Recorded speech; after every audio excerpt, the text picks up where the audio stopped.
Республикабызда мөһим заманча заводлар байтак.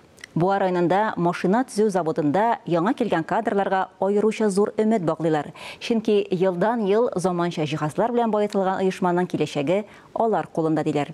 Шушы көннәрдә буадагы хәбәрчебез Рөстәм Әхмәдуллин заводның эш шартлары белән танышып кайтты. Бу цехта газ җиһазлары өчен материаллар әзерлиләр.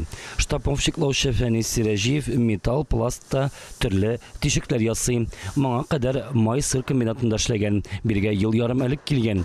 Шартлар яхшы, ашханәдә түләүгә ташлама бирәләр. Шимбә көнне эшләсәң, икеләтә хезмәт хакы ди.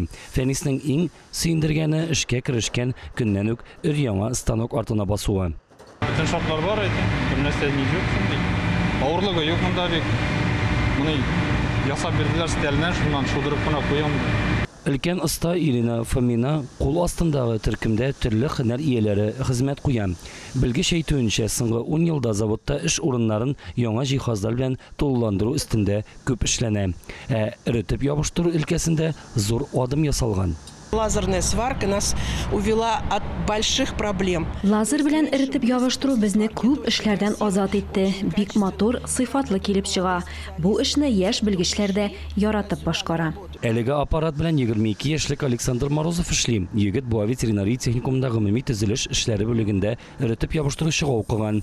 Эш стажы 2 елдан күбрәк. Остазы күзәтүе астында лазер белән эритеп ябыштыру җиһазын быел март аенда үзләштерә башлаган. Бүгенге көндә барлык заданиеләрне мөстәкыйль башкара. Благодаря линзам как раз таки энергия фокусируется. Линзалар ярдәме белән энергия бер урынга юнәлтелә һәм металлны эритә. Лазер белән эритеп ябыштыруның плюсы ул тиз эритә, тиз суыта. Металл кайнарланырга өлгерми, эритеп ябыштыруның сыйфаты да арта. Бүгенге көндә коллективны яшь кадрлар белән тулыландыруга тагын да зур игътибар бирелә. Бигрәк тә Буа ветеринария техникумы чыгарылышларын көтеп калабыз, диделәр кадрлар бүлегендә.